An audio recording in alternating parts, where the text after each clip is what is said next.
Hello, my name is Artsy Sister, and today I wanted to do a lore video on Trusty patches or patches in general, or whatever name he chooses to use per game. He's like a recurring character in not like the older From Software games, but the new ones. Starting starting roughly around Demon Souls. But he also appeared earlier in one of the very early Armor Cores, but I couldn't find a picture of him. So you know that he's part of both the Armor Core and the Dark Souls series.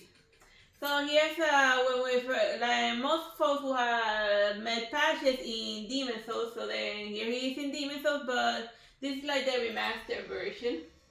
You meet him in near a hole where he asks you, "Are you a priest?" And regardless of what you say, he's gonna throw you down that hole, because he'll be like, "Oh, look, shiny over there." So then you go over there to look at the shiny, and then he kicks you down there into a hole to watch you die, and then go pillage your body, because he's a thief, and that's it, and that's how he survives in the world.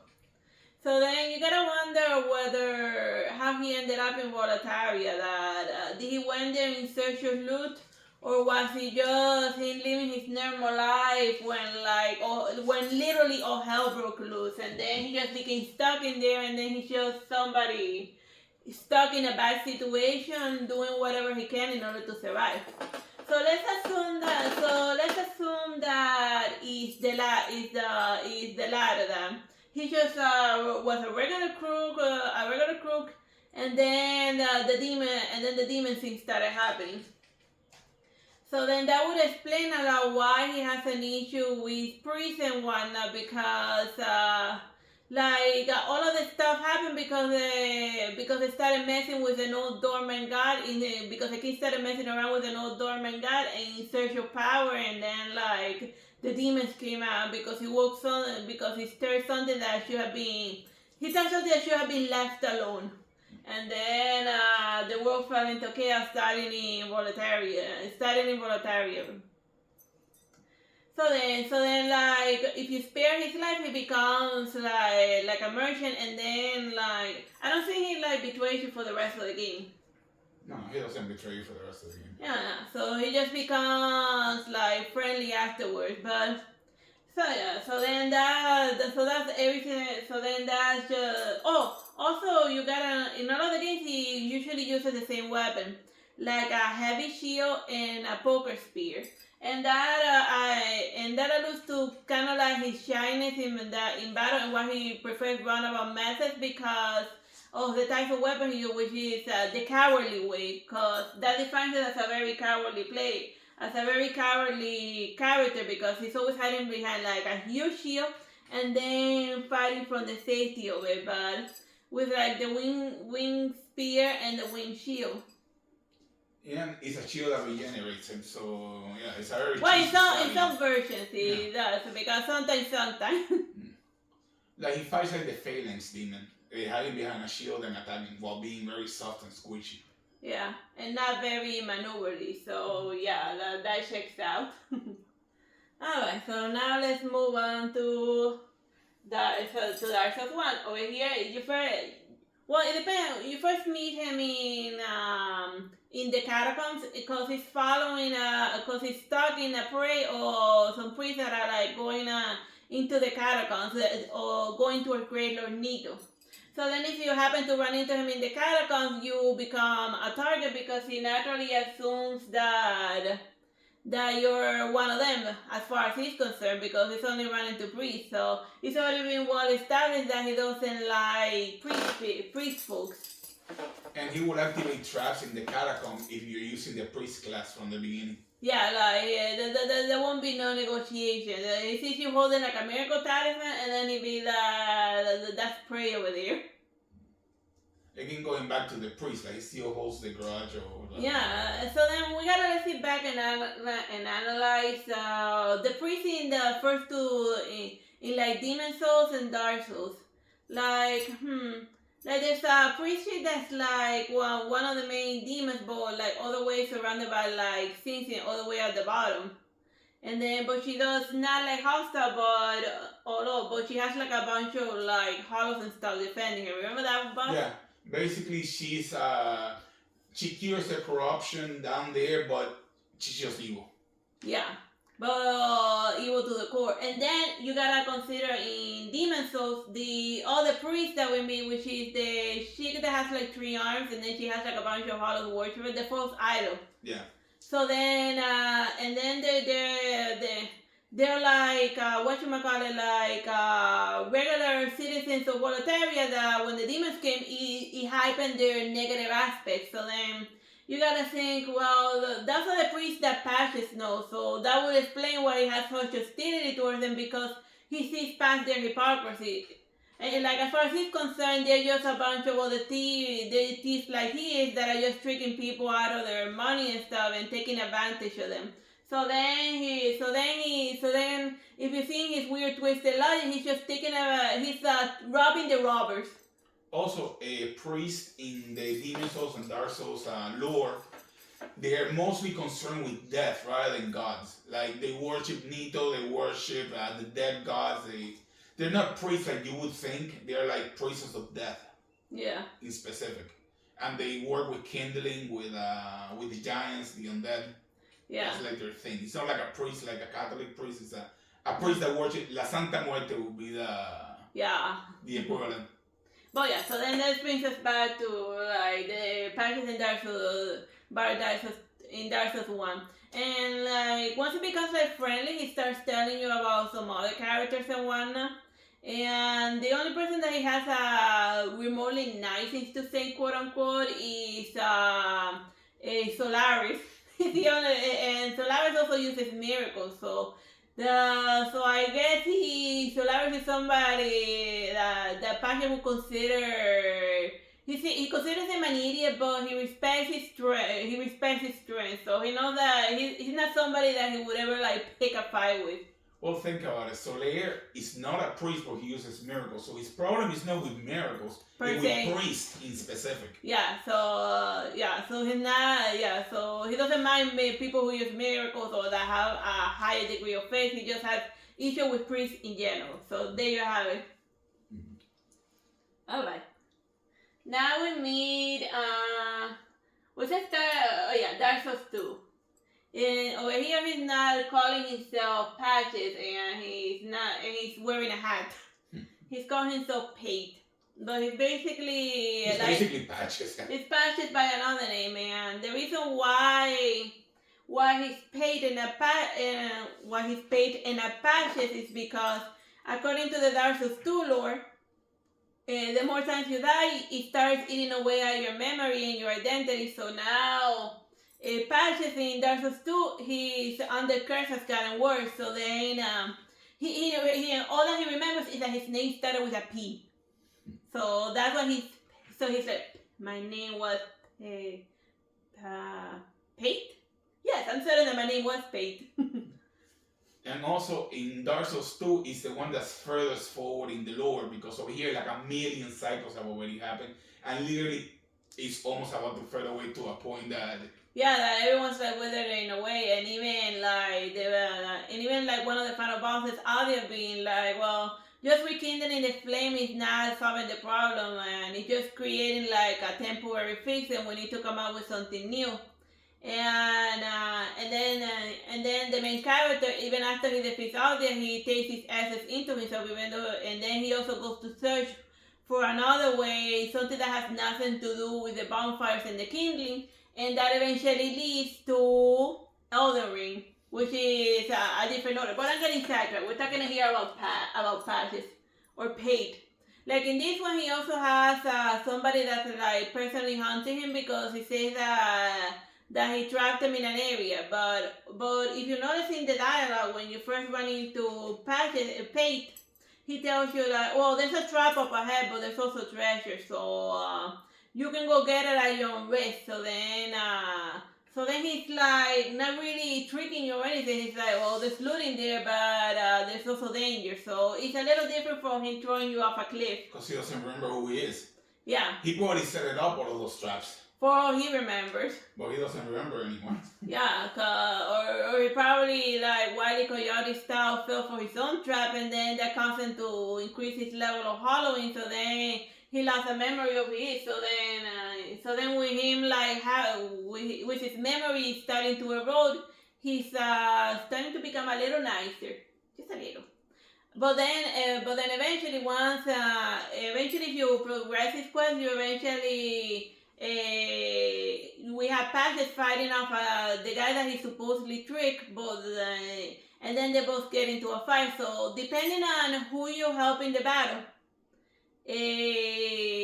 both lead to betrayal, because then the other guy tells you, oh, there's like a fancy treasure over there, and then when you open it, it's like rigged with a bomb, and then you're like die and whatnot. So then it doesn't matter who you help, they're both scumbags, which is interesting to know. For all we know, it was Patches fighting with itself.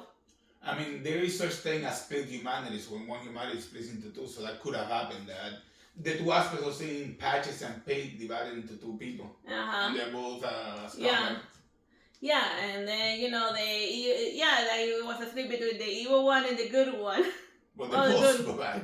But they're both brought into the court. Well, actually, when the other one kills the other one, it absorbs the essence of the other one, thus becoming whole again, so... And then he betrays you. Yeah, he becomes Patches again, which would explain why it's immediately followed by a betrayal, despite helping out both of them regardless, Mm-hmm. So then, so one could think that it's just his mind splitting half. Which is something that happens in lore, that a humanity can split and become a twin humanity. Mm-hmm. And you first run into twin humanities in, like, the Belfry Gargoyles that are the two bosses, but they still share humanity, that you need to defeat both of them in order to get the twin humanity, which is like one item that gives you two humanity. So. And even in the Fume Knight area, you find a soul of a queen that has been split into eight pieces. Oh yeah, Nashandra. She's when Manu was defeated, his humanity split into multiple pieces. And one of them is Nashandra, the other one is the Ice Queen of the Ice area. Yeah. I forgot. Who cares what it's called? Yeah. But yeah, it is known that when somebody that's very powerful suffers like a great defeat, that they get split into different aspects of themselves. So that's what happened to Patches, that he split into two and then he started fighting with himself. And that's what happened to him in Dark Souls 2. Alright, now we're jumping in, because I had them in chronological order. So after the incident in Dark Souls 2, Patches took a nap for 5 seconds, and then he turned into and then in the dream world he became a spider. So this is how... Not just any spider, the spider from Metamorphosis, the Frank Kafka story. Yeah, well, it's interesting the little necklace pendant that he has over there with, like... Now, that's a very interesting item that gets me thinking. Doesn't it look very similar to the one that Lady Maria wears? Mm-hmm. Well, she was or maybe I'm getting my pendants confused. Maybe the Vicar Amelia one? Yeah, it was probably maybe the Vicar Amelia one, though. And then, just like the other one, he has an issue with, not with the priest, but he says with gods in general. Like, you first meet him in, like, the physical world, where he gives you a tonsil stone. Well, Bloodborne is a dream within a dream within a dream within a dream within a dream. I already, like, ranted about how Bloodborne works. So in one of the layers, so then that takes you to the second layer of the dream, where he wants you to go meet with Amygdala. And then, depending on how you enter the Nightmare of Mensis, you can actually go confront him directly after he also throws you off a cliff after you fight all the little glittery stuff. But if you think about the area where he throws you at, it's actually getting you closer to Amygdala. So Patches, his goal in this game is that he wants you to go defeat Amygdala. And why? Because when he talks to you, he says, I'm just looking here, I just find it hilarious how a certain god gave out his blessings. And then he's looking at you while he sees himself. So then you gotta consider that what he's complaining about is that he came to a different god searching for power, and all he did was turn him into a spider. And then he's complaining while like for all we know, he got like grabbed by amygdala, and then that's what it did to him mentally. Or maybe that's how much his mind has eroded after experiencing so many Halloweens and whatnot. He also has a lobotomy hole right in the center of his skull. Oh yeah, that's interesting. Like that's the place where you put a drill in order to destroy the amygdala nerve. Right in the brain. So yeah, right through the middle. Mm-hmm. So yeah, and also the place where you find him is the study of the brain dead priest guy. Remember in Master Willen, and he's also a priest. So you gotta wonder if maybe Bloodborne happened before Dark Souls, or if Dark Souls happened before Bloodborne. And maybe this is why he's so angry. Yeah, why he hates the priest so much, because it is canonical that the priest the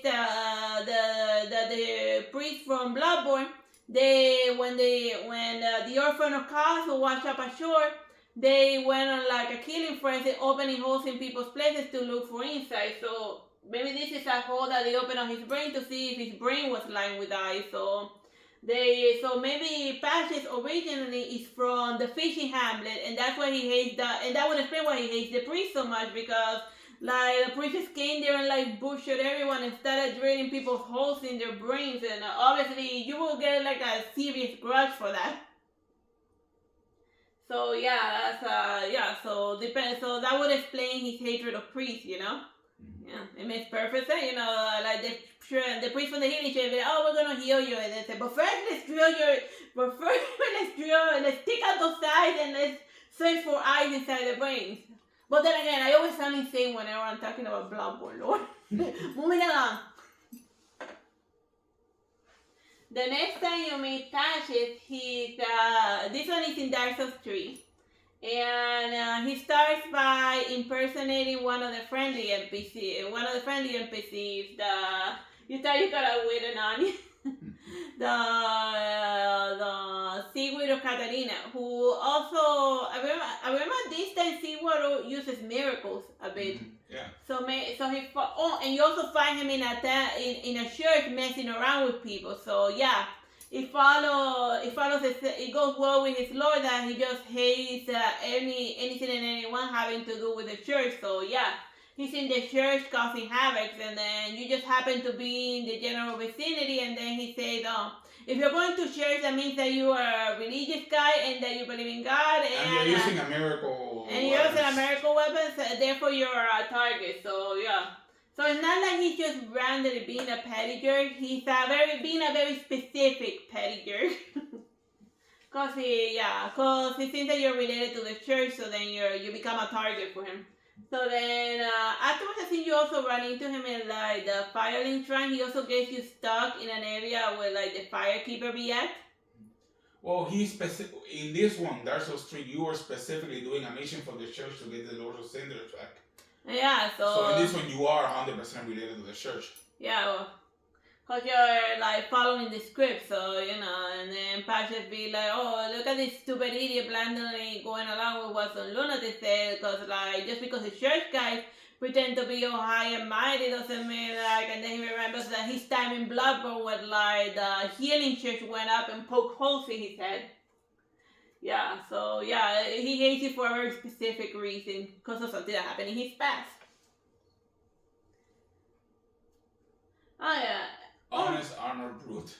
Oh yeah, I also forgot to mention in this one that in one of the DLCs, Patches shows up but without his memories again. And he calls himself this time Lab. Well, I guess it's debatable whether he's doing a new thing or not, but if you don't tell him where to follow, where to like purge his curse in order to like regain his memory. If he doesn't regain his memory, he dies as a Lab, and he's a good guy. He dies as a good guy. While if you help him regain his memories, he like throws you off a cliff again, and then he tells you, oh, and a happy Dark Souls to you, and a happy Dark Souls to you too. Enjoy your Dark Souls. So even in that moment, he's like breaking the fourth wall. Even a la Deadpool style, because he's aware that he's in a Dark Souls game.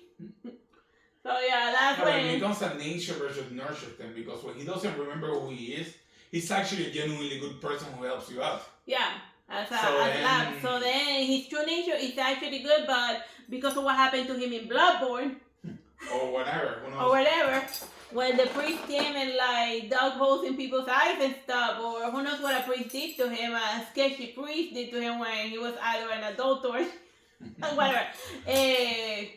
Bad priest-related stuff happened to Patches. Then obviously he has like a terrible grudge against it. But when he doesn't have his memories dictating his action, his true nature shines, which is to be a good guy. Because when you reach a level of hollowing, when you don't remember who you are, that's when your true nature comes out. And most of the hollows that you, well, like 100% of the hollows you run into, they always like immediately attacking you, but not Lap or Patches by another name. Because So when Patches is 100% hollow, he's a good guy by nature. yeah. It is when he recovers his humanity that he actually becomes evil again because of his memories. It's like a fun catcher and sins type of situation. Alright, so now we have Patches in Armor Core. Like over there he goes by the name of Honest Brute. But that also, but Patches sometimes call himself Trusty Patches or the Breakable Patches or something. But so yeah, that is really Patches by another name, and this is how they illustrate him in like the. That's his emblem. That's his emblem, and as you can see, it's a hollow. That is literally what a hollow from like a Dark Souls looks like. So yeah, it's a hollow inside a mech. So yeah, he's really moving up. he's really improving his arsenal at this point. Yeah, he betrays you by using status effects and attacks you from behind, and Yeah. when you're gonna get that big gun to defeat the ice worm. Oh, and you see these little round things? Those are the Dark Souls 3 Dark Sigils that you get in the more you hollow. Remember that they add up each time you die, so he has all of those little Dark Sigils by this point in Armor Core. And he's already more zombie-ish, more hollow zombie-ish than man anymore. And that's why he does. That's why he calls himself Brute, because he doesn't remember his name. But something he does remember is his grudge and his overall disdain for like religious orders and whatnot. Because if you do like the Corallian, he's still gonna betray you regardless. But if you do like the Corallian mission where you're like trying to help save the planet and whatever, and you meet the Eureka 7 version of that world. He's like more jerky about it. Yeah, that could be a topic for a different blog. The fact that the Armor Core 6 is just a Eureka 7. Yeah, all of the Eureka 7 stuff I've seen in Armor Core 5. And it's Armor Core 7, Eureka 7. No, it's Armor Core 6. Oh, 6. It's just that it's our first Armor Core, so I can't remember the number. Well, either way, Well, there's a lot of Eureka 7 in Armor Core 6. Yeah. And there we have the last time we see Patches in Elden Ring. Like I first ran into him in the, like not in the field but in the Fire Manor. And the people in the Fire Manor are specifically there in order to fight the old order of like the Happy Tree people. Like, so they are good specifically against the priest. So obviously he's gonna like, oh, you're doing like a whole rebellion to like fight the priest and like and everything they stand for. Sign me up, buddy. And he even helps you in like a major boss fight in remember in the Rodan celebration. So yeah. Which is a priestly celebration in order to turn the guy into a martyr. Yeah, so, but he just did to like poke him with the stabbing. I don't remember, like, maybe it's been a while since I played Elden Ring, but he doesn't betray you in this one, does he? No, I don't think he does. Or if No, you do fight him as a boss as well. Oh, yeah, you first run into him in like the cave, I forgot that, yeah. Yeah, he betrayed you from the beginning. Yeah, he does that. He gets it out of his system and then he becomes an ally after you forgive his miserable life. And then he shows up in the Volcano Manor. Mm-hmm. And then but it's mandatory for him to betray you at least once. You know, I guess that's how he makes friends. Yeah, he's like, he stabs you in the back and then. If you're cool about it, then he says, "Oh, then we can be friends." It's like a weird way of making friends, but whatever. Yeah. Like if you look at it that way, you're more super chill about it because you gotta remember that they have freaking loan out. Oh look, he even has like the dot up there, or when in Bloodborne when they poked out his when they were like giving his lobotomy, the crazy priest from Bloodborne. So yeah, so since he has like that dot on his forehead, yeah. That definitely checks out the title patches in Bloodborne to the one in Elden Ring. So like I think that like when in the front software in like the Dark Souls one where they said like, "Oh, happy Dark Souls to you too," I think it was like saying goodbye to the character and to the player character because they weren't going to get to have more adventures together. But I guess it was so popular within the From Software development team that they just added it to Elden Ring. So then of all of the characters from like all of the From Software games, he's like the one that has been in like the most video games. No, it's just that he's like Pete in the Harry Potter series. He represents the spirit of Dark Souls.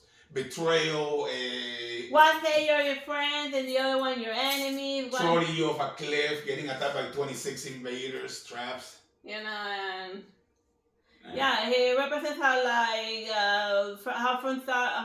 Dark Souls players interact online. Well, at least back when the game is full, but you don't see that type of interaction so much in Elden Ring because the game is so big that it's very rare for two players to happen to be in the same area at the same time because of how big the map is. Oh, yeah, like in the early days of Elden Ring, I had you see the time run. Yeah, it's run. I had like a ridiculously hard time summoning help because nobody was in the area, and plus I would always like go in weird directions and whatnot. So then they had to create a summoning pool that it doesn't matter where you put your summons in, as long as you put it near that area, it activates everywhere. But yeah.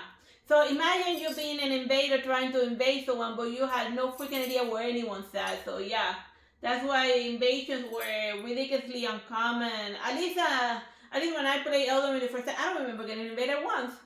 And you always had your and I was always like, and I always had like my humanity on or whatever, ring or potato. Yeah. Whatever the thing is called in each game. Yeah. So yeah, there you have it. That's patches in all of the video game, in all of the From Software games, and why I think he hates priests because of Bloodborne. Alright, with that, bye bye, God bless.